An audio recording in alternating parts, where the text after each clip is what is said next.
the things we are going to talk about in the class is how you address the problem that you just described, which is that this is the Peter Pan story, roughly speaking.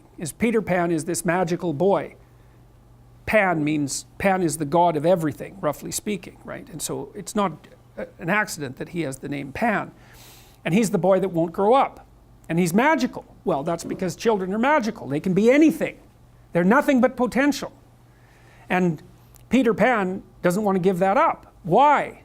Well, he's got some adults around him, but the main adult is Captain Hook. Well, who the hell wants to grow up to be Captain Hook? First of all, you've got a hook. Second, you're a tyrant. And third, you're chased by the dragon of chaos with a clock in its stomach, right? The crocodile. It's already got a piece of you. Well, that's what happens when you get older. Time has already got a piece of you.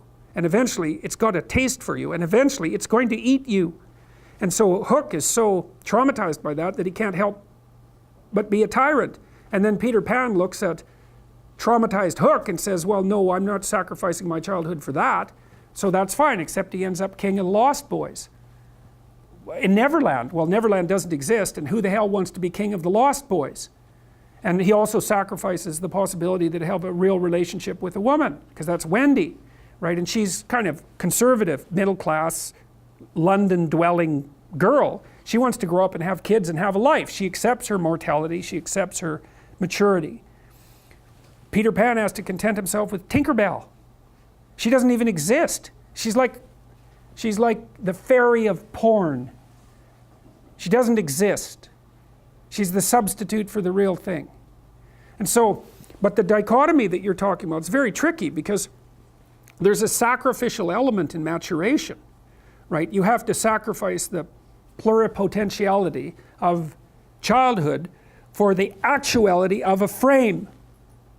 And the question is, well, why would you do that? Well, one reason is it happens to you whether you do it or not. You can either choose your damn limitation, or you can let it take you unaware when you're 30, or even worse when you're 40. And then that is not a happy day. And I see people like this, and I think it's more and more common in our culture, because people can put off maturity without suffering an immediate penalty. But all that happens is the penalty accrues. And then when it finally hits, it just wallops you, because when you're 25, you can be an idiot. It's no problem. Even when you're out in a job search, it's like, well, you don't have any experience and you're kind of clueless. It's, yeah, you're young, it's no problem. That's what young people are like, but they're full of potential. Okay, well, now you're the same person at 30.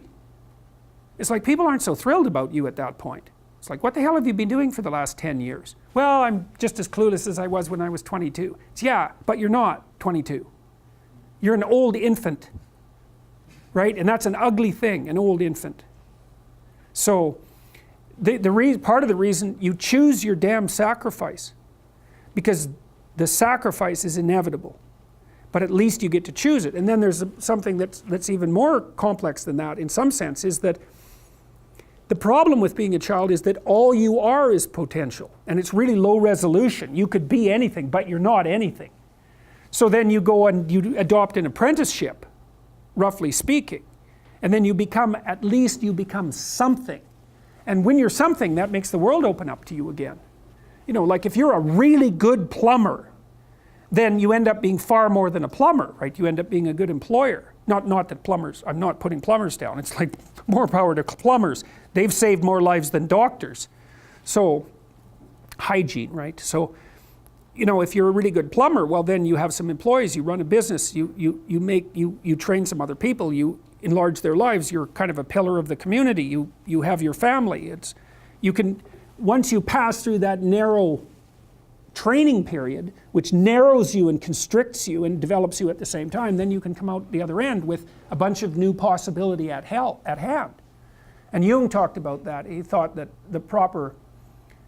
part of the proper path of development in the last half of life was to rediscover the child that you left behind as you were apprenticing. And so then you get to be something and regain that potential at the same time. Very, very smart. Well, he was very, very smart, so that's very wise thing to know. So, yep. Sacrifice. We'll talk more about that too. You get to pick your damn sacrifice. That's all. You don't get to not make one. So you're sacrificial whether you want to be or not. That's a good thing to know as well. So even though it's rather, it's a rough thing to figure out. But other questions?